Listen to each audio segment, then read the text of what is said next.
আসুন।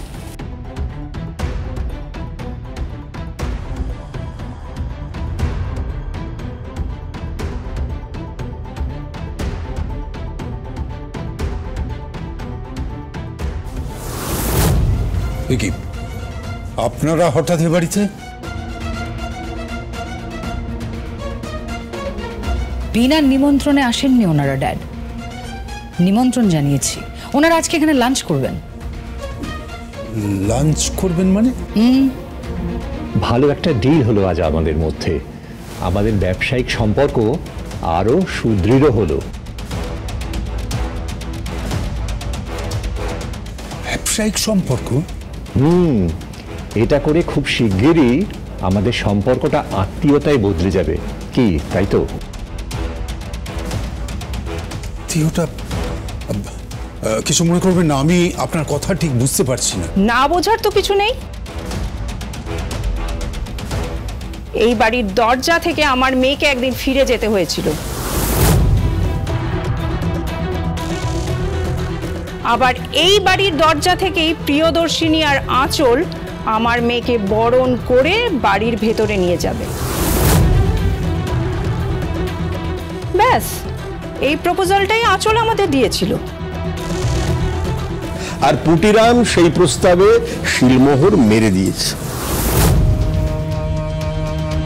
পুটিরাম চাকি, পুটি বলে ভাববেন না কিন্তু চুনো পুটি, আমি তো রাঘব বোয়াল। আঁচল ম্যাডামের সঙ্গে একটা ব্যবসায়িক চুক্তি হয়েছে, অনেক টাকার চুক্তি। বদলে আঁচল ম্যাডাম পাবেন অনেক টাকা, আর আমরা পাবো জামাই। আপনি বোধহয় ভুলে যাচ্ছেন যে এ বাড়ির লোকেরা শাড়ি বিক্রি করে, জামাই বিক্রি করে না।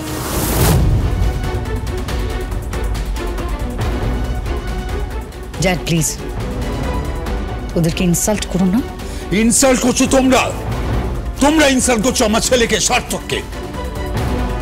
তোমরা ইনসাল্ট করছো আমার বৌমাকে, মানে শোলককে। কি ভেবেছো? কি ভেবেছো? ওরা কি কোনো পশু পাখি যে বিক্রি করে দিচ্ছ? আরে এটা কি কোনো হাট যেখানে নিলাম বসিয়েছ? আপনি কিন্তু আমাদের অপমান করছেন। উনি আবার বরাবরই একটু উচ্চ রক্তচাপ জনিত রোগে ভোগেন, কি তাই না? এই চামচেরা মাঝখানে কথা বলে না, মাথায় রাখবে, চামচেরা মাঝখানে কথা বলে না। চামচা বলছেন কি? আমি তো যা যা ঘটছে সবকিছু পৌরোহিত্য করছি।